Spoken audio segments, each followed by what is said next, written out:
इस सेशन में हम लोग पढ़ेंगे Boyce Codd normal form means BCNF normal form. Okay, तो BCNF से पहले एक काम करते हैं, ये चेक करते हैं कि ये स्कीमा थर्ड नॉर्मल फॉर्म में है या नहीं है। ओके, तो इस स्कीमा में ये ट्रिब्यूट्स हैं, ये इसमें FDs होल्ड कर रही हैं। इसमें जो पॉसिबल कैंडिडेट कीज हैं S हैश P हैश और दूसरी कैंडिडेट की है S name and P hash. Okay, अब इस पे बेस्ड अगर देखें कि स्कीमा थर्ड नॉर्मल फॉर्म में है कि नहीं, तो S hash P hash S name are the prime attributes, the only non prime attribute is QTY। Okay, अब अगर देखें तो क्या कंडीशन हुआ करती थी थर्ड नॉर्मल फॉर्म की, इसको चेक करने की। कहता है each FD alpha to A, if A is non prime attribute then alpha must be a super key, QTY is non prime and alpha S hash P hash is super key. Yes, because it is minimal super key. QTY non prime, S name P hash is super key because it is candidate key, that is means minimal super की।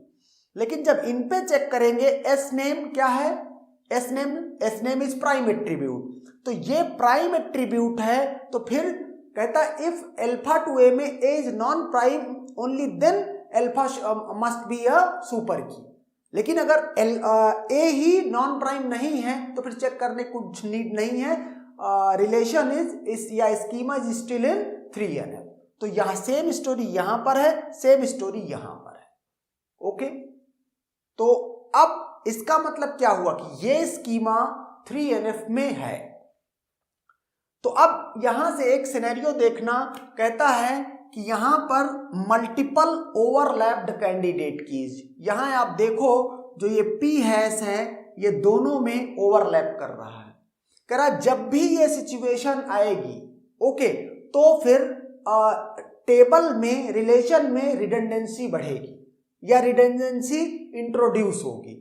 और अगर redundancy introduce हुई तो क्या होगा कि ये third NF में होगा बट स्टिल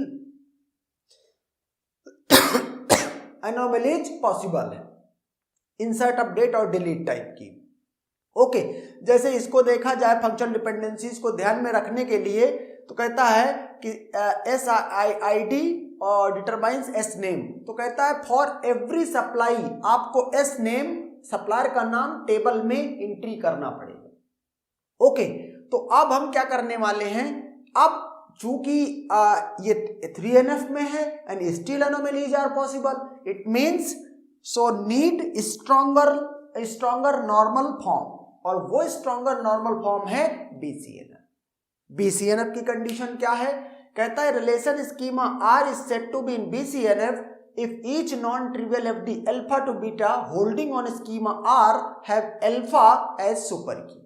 मतलब अगर मेरे से ये क्वेश्चन किया जाए कि क्या ये स्कीमा BCNF में है, ओके, तो क्या करूंगा, जितनी FD अल्फा टू बीटा हैं उसमें सिर्फ अल्फा को चेक करूंगा कि वो सुपर की है या नहीं है। अगर है तो वो सारी FDs में अल्फा सुपर की है तो स्कीमा BCNF में है, अदरवाइज वो BCNF में नहीं है। सो कंसीडर फर्स्ट FD, हमारे पास कैंडिडेट की हमने ऑलरेडी कंप्यूट कर रखी है, अल्फा सुपर की है, यहां पर अल्फा सुपर की है, यहां पर अल्फा, यहां पर प्राइम नॉन प्राइम से कोई मतलब नहीं है, कोई FD अल्फा टू बीटा है, alpha must be a super key and that's it for BCNF definition. Okay, तो S हैश ये और ये मींस कल्प्रिट डिपेंडेंसीज कौन सी हैं, ये डिपेंडेंसीज हैं जो मींस क्या कर रही हैं, जो इसको BCNF में होने से रोक रही हैं, और यही वो FDs हैं जिनकी वजह से रिडंडेंसी हो रही है। ओके, और जिनकी वजह से इंसर्ट अपडेट और डिलीट की अनोमली हो रही है। ओके, तो अब हमारे पास नेक्स्ट ऑप्शन क्या बचता है कि ये स्कीमा 3NF में है, इसको BCNF में डिकम्पोज कर दिया जाए। ओके, तो ये SP इसका जो स्कीमा ये मैंने लिख लिया। कल्प्रिट डिपेंडेंसीज क्या हैं, S hash to S name and S name to S hash.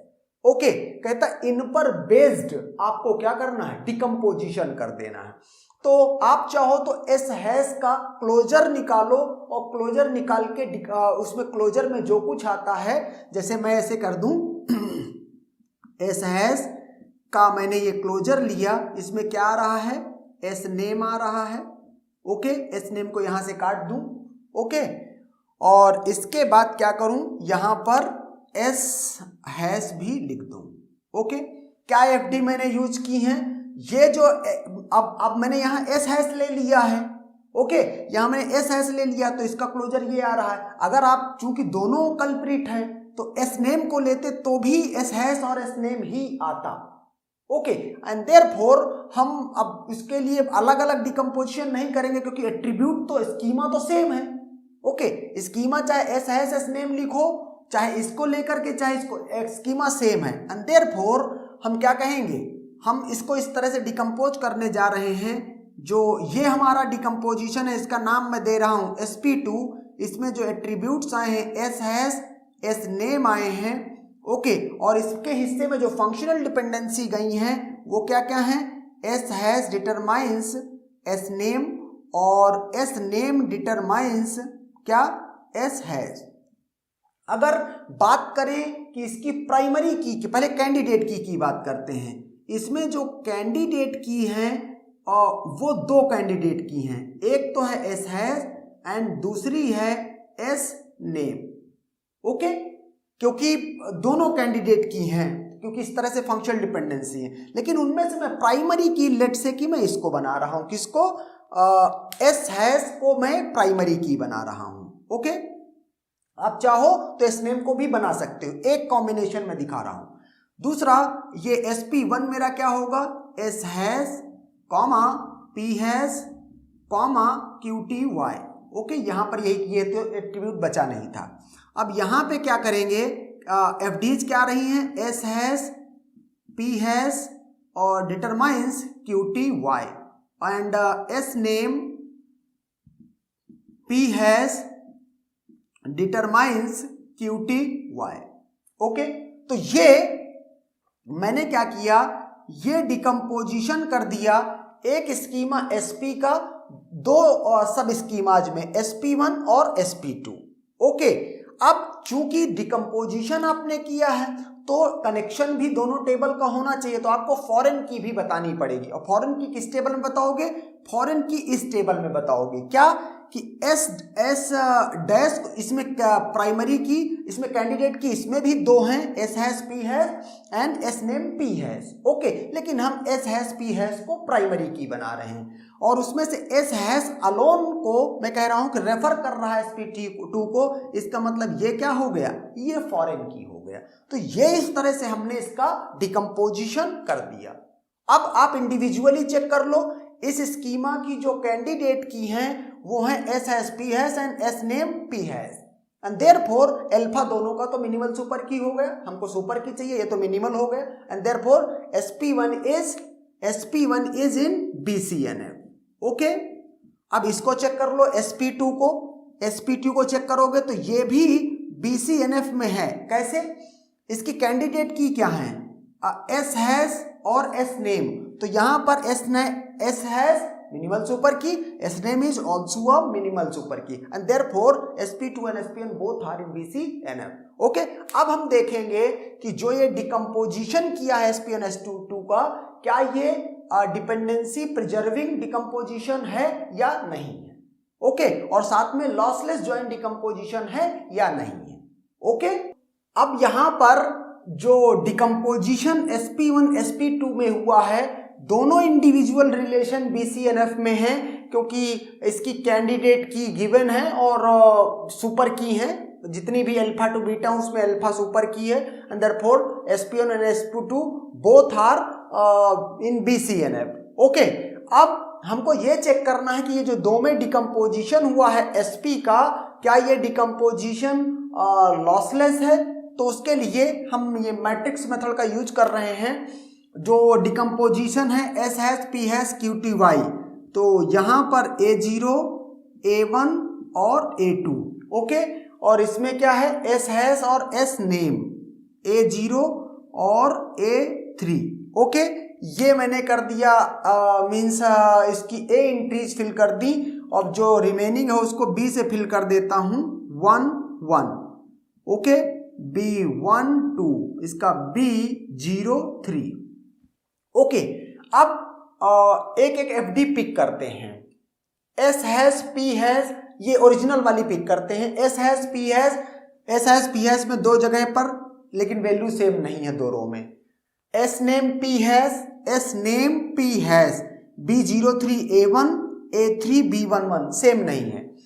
S hash S name, okay, S hash में वैल्यू सेम है A0, तो S नेम में जाएंगे और इसकी वैल्यू इन्फोर्स करेंगे A3 हो जाए, ओके।